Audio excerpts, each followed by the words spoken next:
Halo, Assalamualaikum warahmatullahi wabarakatuh. Perkenalkan kembali, saya adalah Fatal Nasution.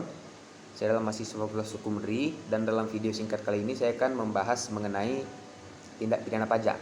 Lalu pengertian tindak pidana pajak itu sendiri adalah baik melakukan atau tidak melakukan perbuatan yang dapat melanggar peraturan perundang-undangan pajak yang menimbulkan kerugian keuangan negara, di mana pelakunya dapat diancam dengan hukuman pidana.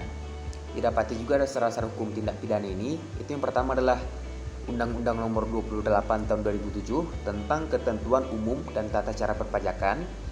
Yang kedua adalah Undang-Undang Nomor 39 Tahun 2007 tentang perubahan atas Undang-Undang Nomor 11 Tahun 1955 tentang cukai.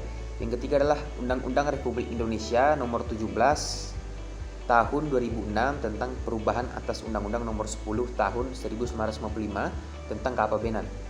Juga KUHP pasal 103 dan pasal 253.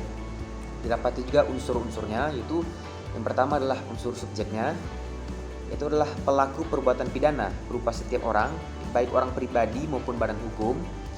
Juga terdapat unsur akibat, itu dapat menimbulkan kerugian pada pendapatan negara. Juga ada unsur kesalahan, di mana terdapat kealpaan dan kesengajaan.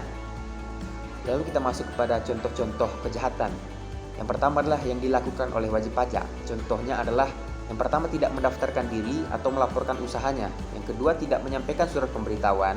Yang ketiga pemalsuan surat pemberitahuan. Yang keempat menolak untuk diperiksa. Contoh kejahatan yang dilakukan oleh pejabat pajak yaitu adalah tidak memenuhi kewajiban merahasiakan pajak. Sedangkan contoh yang dilakukan oleh pihak ketiga adalah menyuruh melakukan, turut melakukan, menganjurkan melakukan, dan membantu melakukan hal yang dapat dipidana tadi.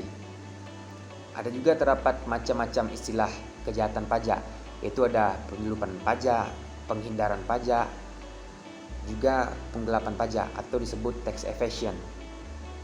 Penerapan sanksi pajak itu dapat berupa pembayaran bunga dan denda administrasi yang biasanya dikenakan terhadap pelanggaran secara administrasi. Sedangkan sanksi pidana itu dikenakan terhadap pelaku yang sengaja melanggar ketentuan umum yang ada. Dan juga yang dapat menjadi penyidik adalah pejabat pegawai negeri sipil yang berada di lingkungan Direktorat Pajak yang diberi wewenang khusus untuk sebagai penyidik tindak pidana di bidang perpajakan. Mungkin sekian, terima kasih yang dapat saya sampaikan dalam video ini. Akhirnya saya ucapkan wassalamualaikum warahmatullahi wabarakatuh.